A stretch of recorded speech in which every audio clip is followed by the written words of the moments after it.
South India shopping mall, the wedding మంత్ర, సరికొత్త wedding collection, south India shopping mall.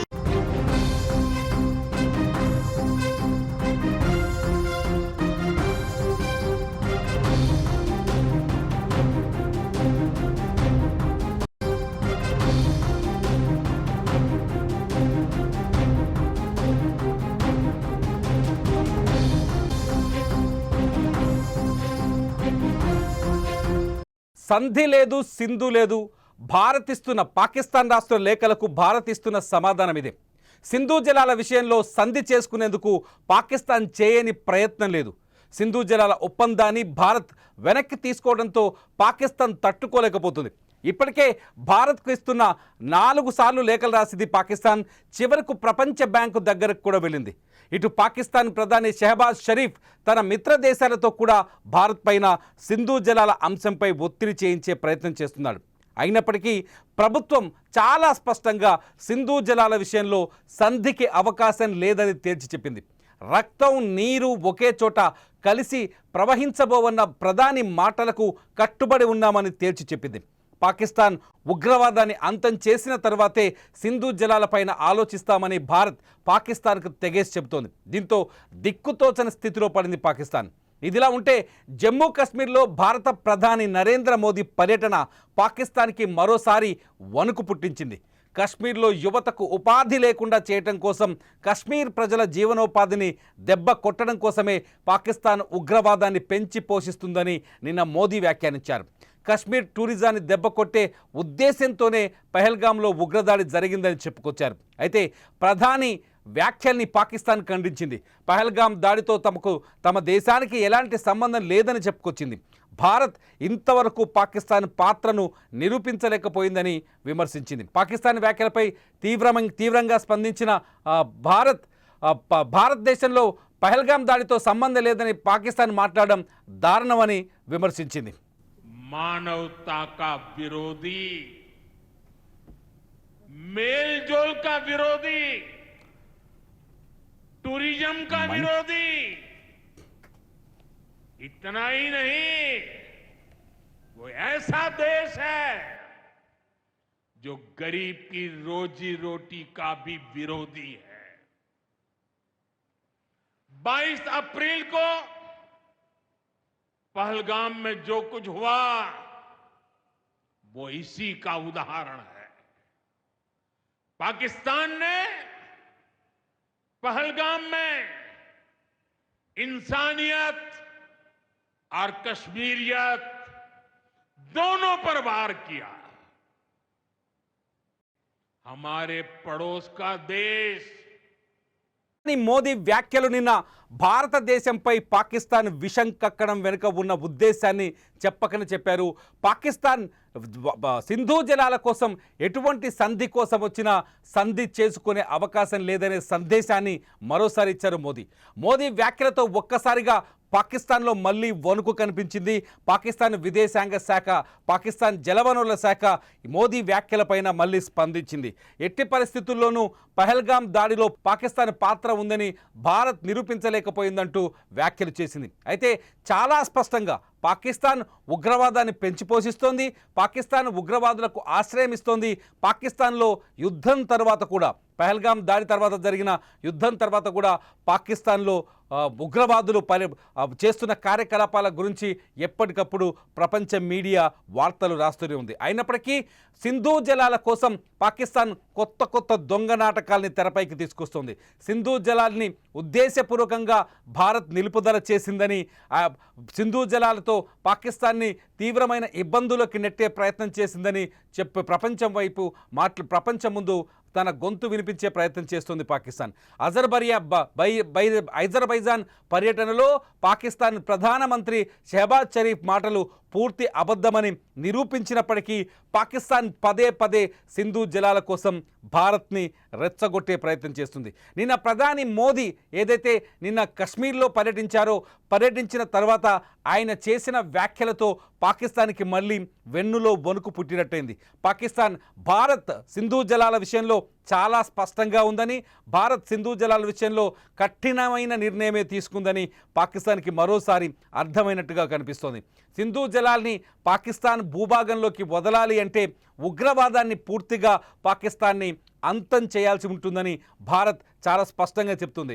ఇదంతా చూస్తుంటే పాకిస్తాన్ కేవలం ఉగ్రవాదం మీదే ఆధారపడింది, ఉగ్రవాదుని పెంచి పోషిస్తోంది, ఉగ్రవాదుల్ని తయారు చేసి ప్రపంచం మీదకు వదులుతోంది. పహల్గాం దాడి తర్వాత పాకిస్తాన్లో ఉగ్రవాదులు ఏ స్థాయిలో ఉన్నారో ప్రపంచానికి అర్థమయ్యేలా చెప్పింది భారత్.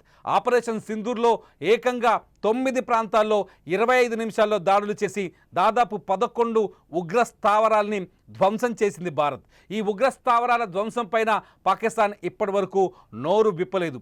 తమ సివిలియన్స్ పైన దాడి చేసిందని అబద్ధాలు చెప్పే ప్రయత్నం చేస్తూ వచ్చింది పాకిస్తాన్. అయితే పాకిస్తాన్ ఉగ్రవాదుల శిబిరాన్ని ధ్వంసం చేస్తే భారత్ పైన డ్రోన్లతో దాడులకు పాల్పడింది పాకిస్తాన్. అటువంటి పాకిస్తాన్ ఇప్పుడు యుద్ధంలో గెలిచామంటూ ప్రపంచ పర్యటన చేస్తుంది. యుద్ధంలో గెలిచామని చెబుతూ మిగతా దేశాన్ని, భారత్ మిత్ర దేశాన్ని కూడా నమ్మించే ప్రయత్నం చేస్తూ వస్తుంది. అయితే పాకిస్తాన్ చేస్తున్న ఈ వ్యాఖ్యల్ని భారత్ ఎప్పటికప్పుడు తీవ్రంగా ఖండిస్తోంది. భారత్ పాకిస్తాన్ ఉగ్రవాదాన్ని ఏ విధంగా పెంచి పోషిస్తుందో ప్రపంచానికి అర్థమయ్యేటట్టు చెప్పేందుకు ఒక దౌత్య బృందాన్ని ఏర్పాటు చేసింది. 7 సభ్యులు కలిగిన 7 దౌత్య బృందాలు, పార్లమెంట్ ఎంపీలతో 7 దౌత్య బృందాలు ఏర్పాటు చేసి 33 దేశాలకు పంపించింది. ఈ 33 దేశాల్లో పాకిస్తాన్కి సంబంధించిన దుర్మార్గాలని, పాకిస్తాన్ భారత్లో ఉగ్రవాదం ద్వారా పాకిస్తాన్ ఏ విధంగా ఇబ్బంది పెడుతుందనే అంశాన్ని ఈ 33 దేశాలకు అర్థమయ్యేలా చెప్పింది. మలేషియా చాలా స్పష్టంగా పాకిస్తాన్కి ఒక గట్టి షాక్ ఇచ్చిందని చెప్పాలి. పాకిస్తాన్ ఇస్లాం దేశమైనప్పటికీ, మలేషియా ఇస్లాం దేశమైనప్పటికీ పాకిస్తాన్ మాటల్ని నమ్మే స్థితిలో మేము లేము. పాకిస్తాన్ ఉగ్రవాదాన్ని పెంచి పోషిస్తుందని మేము బలంగా విశ్వసిస్తున్నామని చెప్పుకొచ్చింది. ఇదంతా చూస్తుంటే ప్రధాని మోదీని టార్గెట్ చేయడానికి పదే ట్రై చేస్తుంది పాకిస్తాన్. మోదీ మాటల్ని ఖండించే ప్రయత్నం చేస్తుంది, కానీ చేసిన తప్పులను సరిదిద్దుకోవడానికి మాత్రం పాకిస్తాన్ ఇంతవరకు ముందుకు రాలేదు. ఇదిలా ఉంటే సింధు జలాన్ని ఆపితే బ్రహ్మపుత్ర నదీ జలాన్ని ఆపుతామని బెదిరిస్తోంది పాకిస్తాన్. చైనా, తమ మిత్రుడైన చైనా సహాయం తీసుకొని భారతదేశంలోకి బ్రహ్మపుత్ర నదీ జలాలు రాకుండా అడ్డుకుంటామని పాకిస్తాన్ పదే ప్రచారం చేస్తుంది. కానీ బ్రహ్మపుత్ర నదిపైన అస్సాం ముఖ్యమంత్రి హిమంత్ బిశ్వా శర్మ చేసిన వ్యాఖ్యలు, ఆయన చెప్పిన వివరణ ప్రపంచం కళ్ళు తెరిపించినట్టయింది. చైనాలో ఉండే ఎర్లాంగ్ నది బ్రహ్మపుత్ర నదిగా మారుతుంది భారతదేశంలోకి వచ్చినప్పుడు. చైనాలో ఉన్నప్పుడు ఈ నదిలో కేవలం 2000 నుంచి 3000 క్యూబిక్ మీటర్ల వరకే నీరు కనిపిస్తుంది. కానీ భారత్లోకి వచ్చేసరికి ఆ నీటి ప్రవాహం 15,000 క్యూబిక్ మీటర్ల నుంచి 20,000 క్యూబిక్ మీటర్లకు పెరుగుతుంది. అంటే భారతదేశంలోకి వచ్చిన తర్వాత బ్రహ్మపుత్ర నదిలో దాదాపు 9 నుంచి 12 ఉపనదులు కలుస్తాయి. ఈ ఉపనదుల ద్వారానే బ్రహ్మపుత్ర నదిలో నీటి లభ్యత పెరుగుతుంది. సో అస్సాం ముఖ్యమంత్రి హేమంత్ బిశ్వ శర్మ చెప్పిన ఈ వివరణ మొత్తం పాకిస్తాన్కి వెన్నులో మళ్ళీసారి వణుకు పుట్టించినట్టయింది. పాకిస్తాన్ భారత్ని భయపెట్టే అన్ని ప్రయత్నాలు చేసి ఇప్పుడు కాళ్ళ బేరానికి వచ్చే ప్రయత్నం చేస్తుంది. వరుసగా పాకిస్తాన్ 4 సార్లు భారత హోంమంత్రిత్వ శాఖకి, భారత జలవనరుల శాఖకి లేఖలు రాసింది.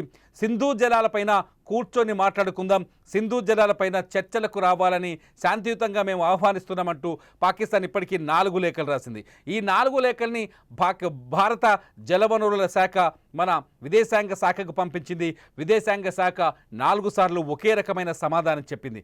ఎప్పుడైతే ఉగ్రవాదాన్ని పాకిస్తాన్ అంతం చేస్తుందో, ఎప్పుడైతే భారత్ అడుగుతున్న ఉగ్రవాదుల్ని పాకిస్తాన్ భారత్కు అప్పగిస్తుందో అప్పుడు సింధు జలాల గురించి చర్చిద్దామని చాలా స్పష్టంగా భారత్ తేల్చి చెప్తోంది. దీంతో పాకిస్తాన్కి దిక్కుతోచని పరిస్థితి ఏర్పడింది. ఎందుకంటే పాకిస్తాన్లో సింధు జలాలే పాకిస్తాన్కి ఆయువు, సింధు జలాలే ఆక్సిజన్. ఒకవేళ సింధు జలాలు నిలిచిపోతే పాకిస్తాన్లో 80% వ్యవసాయం కుదేలవుతుంది. ఇప్పటికే పాకిస్తాన్లో ఉన్న 2 ప్రాజెక్టుల్లో మంగళ, అట్లాగే మరో ప్రాజెక్టులో 50% వరకు నీటి లభ్యత తగ్గిపోయింది. 50% వరకు నీరు బయటకు వెళ్ళిపోయింది. ఆ నీరు కూడా అణిగిపోతే పూర్తయిపోతే ఈ వర్షాకాలంలో కూడా పాకిస్తాన్ కరువును ఎదుర్కోక తప్పదనే చర్చ జరుగుతుంది. పాకిస్తాన్ మొత్తం జీడిపిలో 20% వాటా వ్యవసాయానిదే ఉంటుంది. వ్యవసాయమే కీలకమైన ఆదాయ వనరు. వ్యవసాయ ఉత్పత్తుల్ని ఇటు విదేశాలకు కూడా పాకిస్తాన్ ఎగుమతి చేస్తుంది. ఒకవేళ సింధు జలాల నీళ్లు ఆగిపోతే పాకిస్తాన్లో వ్యవసాయం నాశనం అయిపోతుంది. పాకిస్తాన్ జీడిపి పైన కూడా తీవ్రమైన ప్రభావం కనిపిస్తుంది. ఇప్పటికే ఆహార కొరతతో ఆహార వస్తువుల ధరలు అడ్డగోలుగా పెరిగిపోయి పాకిస్తాన్ తీవ్రమైన ఇబ్బందుల్లో ఉంది. ఈ పరిణామాల నేపథ్యంలో పాకిస్తాన్కి ఇప్పుడు దిక్కుతోచని పరిస్థితి ఏర్పడింది. భారత్ మాత్రం చాలా స్పష్టంగా చెప్తోంది, సింధు లేదు, సంధి లేదని. ఉగ్రవాదంపై పాకిస్తాన్ ఎప్పుడైతే కీలకమైన నిర్ణయం తీసుకుంటుందో, ఎప్పుడైతే పాకిస్తాన్ ఉగ్రవాదాన్ని తుదముట్టిస్తుందో అప్పుడే సింధు జలాలపైన మాట్లాడతామని చెప్తుంది భారత్. మరి మీరేమనుకుంటున్నారు? పాకిస్తాన్కి సింధు జలాలు అప్పగించాల్సిన అవసరం ఉందా? ప్రధాని మోదీ చెబుతున్నట్టుగా పాకిస్తాన్ భారతదేశంలో విధ్వంసం సృష్టించడమే లక్ష్యంగా పెట్టుకున్న పాకిస్తాన్ని నిజంగా సింధు జలాల విషయంలో క్షమించాల్సిన అవసరం ఉందా? మీరేమనుకుంటున్నారు? ఈ వీడియో కింద కామెంట్ చేయండి. మీరు లైవ్ న్యూస్ కోసం సుమన్ టీవీ డిజిటల్ లైవ్ని సబ్స్క్రైబ్ చేసుకోండి. సుమన్ టీవీ డిజిటల్ లైవ్లో మీరు ప్రతి వార్తని ప్రత్యక్ష ప్రసారంలో చూస్తూ ఉంటారు.